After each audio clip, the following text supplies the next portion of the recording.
Hello, this is Willie with the Basement Kings.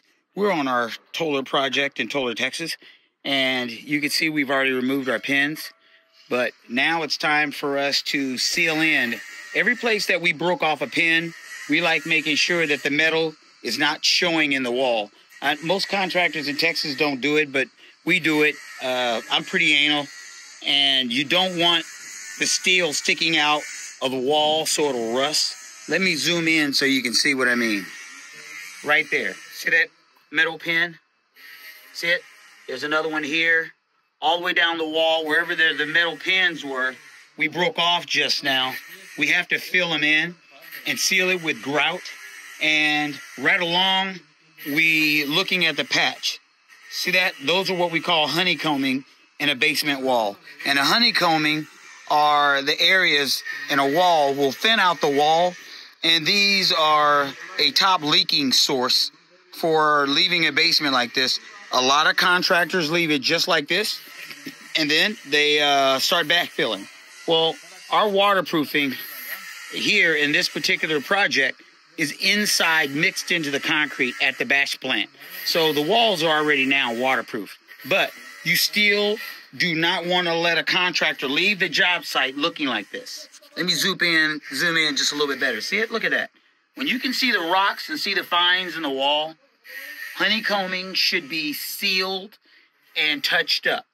And not with concrete, because the other lazy ones, what they'll do is they'll use parging, which is mixing up concrete and sealing it or putting a little bit of waterproofing in.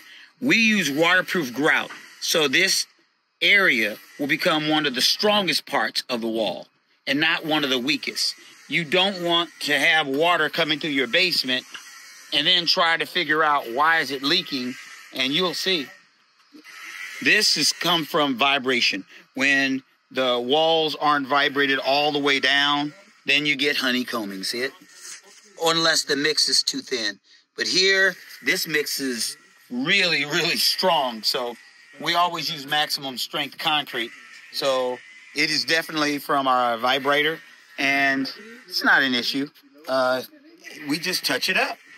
Just be professional about it, and don't leave these for the next contractor or for the basement guy to come in, try to figure out why it's leaking, because if you call the Basement Kings, we will diagnose exactly what the leak is and fix it.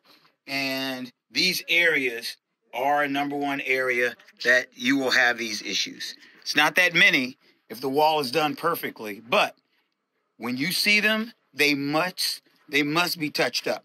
Do not leave. And you'll see them down at the bottom too. See it? So take out the time, do it right the very first time, because if you don't, it will come back and haunt you. Ask why all the basement companies that was here 20 and 30 years ago, why is it that the average basement company doesn't last more than 2 to 3 years? It's because they're sued out of existence. Well, that didn't happen to us, so don't let it happen to you. Let's get busy.